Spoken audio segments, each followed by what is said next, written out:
Aquest ben dit, continuarem parlant de castellanismes camuflats, és a dir, d'aquelles paraules que tenen una forma correcta en la nostra llengua, però que per influència del castellà s'utilitzen amb un significat impropi. Com ara un part, que és correcte com l'acció de parir, però no com a comunicat.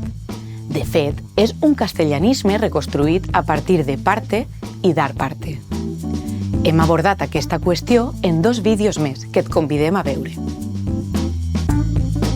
Un altre castellanisme camuflat, cru i molt recent, és manar, usat com a enviar. Manar és només ordenar, en el sentit de donar ordres, i no significa de cap manera enviar o trametre. Així, li ha manat ja 3 correus vol dir que li ha ordenat ja 3 correus i no que li ha enviat 3 correus.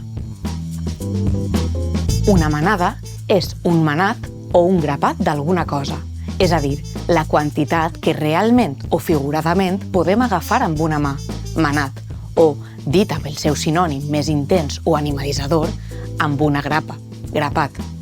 Un manat o manada o grapat de flors o de bitllets. Si volem referir-nos a un grup d'animals que van junts, parlem de ramat o de bandada. Ramat pot indicar tant una colla d'animals domesticats que hom pastura o condueix, un ramat d'ovelles o de camells, com també si són salvatges. Des del cim, els caçadors prehistòrics aguaitaven els ramats de cérvols i mamuts. Per la seva banda, bandada s'utilitza més amb animals salvatges, una bandada de llops o d'estornells. Amb el sentit de comportament gregari i deshumanitzat, tant ramat com bandada poden aplicar-se a persones. Aquell ramat de lladres tenia atemorida la comarca. La diputada s'ha enfrontat a una bandada d'energúmens. Un pal és una peça generalment de fusta redona i d'una certa llargària. No designa la matèria de què s'ha fet, la fusta.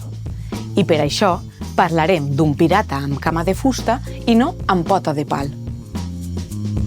Pal no equival tampoc a garrotada o bastonada en una pallissa. Després de llevar-li la cartera, el van atonyinar a garrotades o a bastonades. I si alguna cosa és desagradable o enutjosa, direm que és una murga, una tabarra, una llanda o una llauna, però no un pal. Quina murga! Només parla d'ell mateix. La pel·lícula és una autèntica tabarra. I si algú no fa gens de feina, direm que no en fa ni un brot o ni un colp.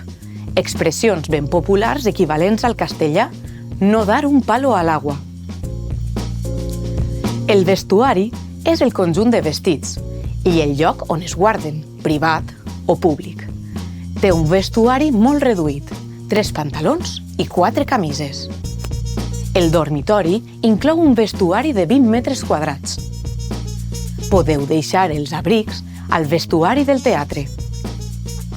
Ara bé, el lloc destinat a canviar-se la roba, generalment en una instal·lació esportiva i que sol disposar també de dutxes, és el vestidor. El gimnàs consta de tatami, sala de musculació i vestidors d'homes i dones. El president ha anat al vestidor a encoratjar els jugadors abans del partit. Un quarto és una moneda castellana vigent fins al segle XIX, que valia 4 maravedissos, i per això designa també genèricament els diners. Ve d'una família amb molts quartos. Per a parlar d'una sala o habitació, tot i que està molt estesa col·loquialment la forma quarto, és preferible la paraula tradicional cambra. Cambra o dormitori per a les que tenen llit. Cambra de bany o simplement bany, i no quarto ni menys encara quart de bany, i cambra dels trastos o dels mals endreços, on van a parar totes les coses que retirem. Ben dit, manar és donar ordres i mai enviar. Manada és un grapat, i no un ramat, o bandada d'animals o de persones animalitzades. El pal és només l'instrument cilíndric i llarg, i no la fusta, ni una garrotada, ni una murga, llauna o tabarra. El vestidor és el lloc on ens canviem la roba en una instal·lació esportiva i no el lloc on la guardem a casa o al teatre, que és el vestuari.